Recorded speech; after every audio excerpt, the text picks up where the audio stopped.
This communication can even have some influence on history.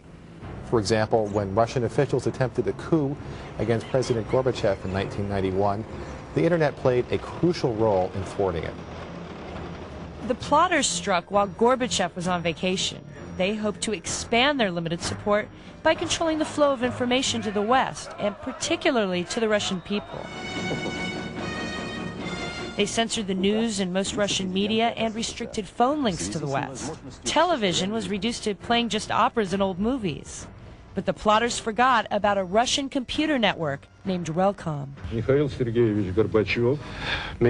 Gorbachev is now on vacation. He's undergoing treatment. It was kind of, you know, when you see TV going up with all those faces reminding Stalinist ministers, it was kind of a chilly feeling, like a flashback to the past. Some Yeltsen's helpers were running around the city trying to find photocopiers.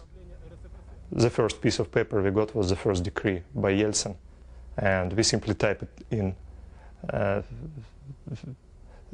sent it to the network, and made copies they wanted. When we got quite a lot of requests for more information from people on the net, we contacted Yeltsen's people and asked them to provide us regular information. Vadim was glad to hear from friends in the West who wanted to help. One was a California professor who used the Internet to contact Relcom. They asked me to just summarize the news as we were seeing it in the West, so I listened to the radio, and every couple hours I would make a summary, type that as an email message, and then send that to Relcom, and then they would circulate it within the Soviet Union. And at the same time I was doing that, a colleague, Jonathan Gruden, was in Denmark at the time, and he was doing the same from that point of view. Ordinary Russians also provided eyewitness reports to the engineers and technicians at Relcom. These stories, along with the Western media reports, began to provide a steady stream of information to people across the Soviet Union.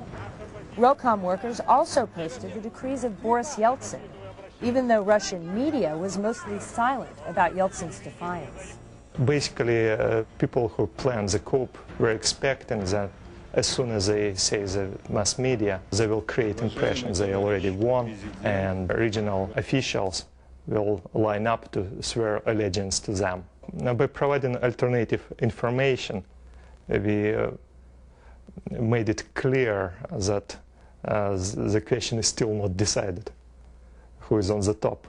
President Gorbachev returned to Moscow and overcame the coup attempt.